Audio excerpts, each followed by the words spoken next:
జనసేవ చేయాలని ఉందో, ఇప్పటికీ గోదావరి నది ఒడ్డున ఇచ్చినటువంటి ఒక దత్తముక్తి క్షేత్రము, ఎన్ని వేల మందికి అక్కడ అపర కర్మలు చేసుకుంటూ సంతోషపడుతున్నారంటే, అప్పుడప్పుడు వెళ్ళి అక్కడ స్నానానికి కూడా, కుంభమేళానికి కూడా వెళ్ళినటువంటి 2 మాటలు వెళ్ళాను.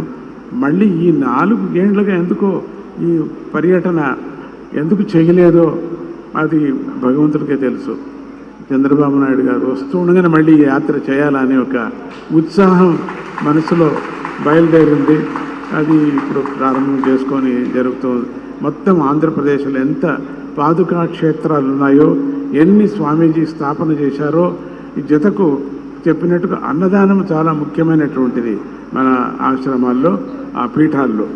అట్లా ఆ కార్యక్రమాన్ని వాళ్ళకి ప్రోద్బలించి ఇంకా ఎక్కువ చేయండి అని చెప్పడానికి కోసం సంతోషపడుతున్న ఆ కృష్ణమ్మ, ఆ కృష్ణవేణి తల్లి, అది 2 సంగమం చేసినటువంటి సందర్భంలో కూడా స్వామీజీ వెళ్ళారు. భగీరథుడయ్యా నువ్వు అని కూడా చెప్పడం జరిగింది అక్కడ వెళ్ళి స్వామీజీ. ఇప్పటికీ కూడా అది మర్చిపోలేను అటువంటి సభ, ఆ కృష్ణానది ఒడ్డు దగ్గర జరిగినటువంటి సభ. అట్లనే మళ్ళీ పరమాత్ముడు మళ్ళీ ఆ మంచి కర్మయోగిని మళ్ళీ మనకు తీసుకొచ్చి ఇచ్చారు. చంద్రబాబు నాయుడు గారు మంచి కర్మయోగి.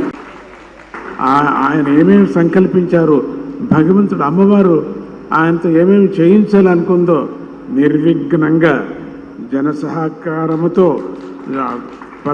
పరమాత్ముడి యొక్క వాతావరణ సహకారంతో అన్నీ చెయ్యని అని చెప్పేసి ఈ సర్కార్కి మంచి భవిష్యత్తు ముందు ఉండాలని చెప్పేసి స్వర్ణాంధ్రగా మళ్ళీ నేను అనుకోవాలా అనేటువంటి మనస్సులో నేను సంకల్పం చేస్తున్నాను.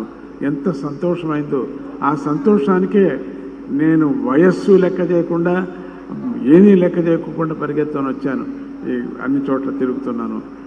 చంద్రబాబు నాయుడు గారికి మంచి శక్తిని, ఆత్మస్థైర్యాన్ని, అట్లనే ఆ చుట్టూ ఉండేటువంటి ఆ పరివార మంత్రాంగానికి అటువంటి శక్తిని, నిస్వార్థమైనటువంటి సేవా శక్తిని వాళ్ళకు ఇవ్వని, ఆయన యొక్క సంకల్పం నెరవేరని అని జగన్మాత అయినటువంటి గీతను అన్ని చోట్ల మేము ప్రచారం చేస్తున్నాం.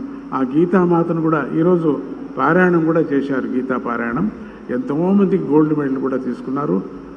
అటువంటి పారాయణం చేసి గీతామాతకు, అట్లనే మరగత రాజరాజేశ్వరి అమ్మవారికి కూడా నేను వేడుకుంటూ సక్సెస్ కానీ, ఆయన యొక్క విచారాన్ని దిగ్విజయం కానీ అని చెప్పి ఆశీర్వాదం చేస్తూ, ఆయన మంత్రాంగానికి, ఆయన యొక్క సర్కారానికి ఈ గవర్నమెంట్ మంచి గవర్నమెంట్గా మనకు ఉండని, స్వర్ణాన్ని మనం చూసేటువంటి యోగం మనకు కలగని. అంటే బంగారు అంటే లక్ష్మి అంటే సుఖం, శాంతి అని అర్థం.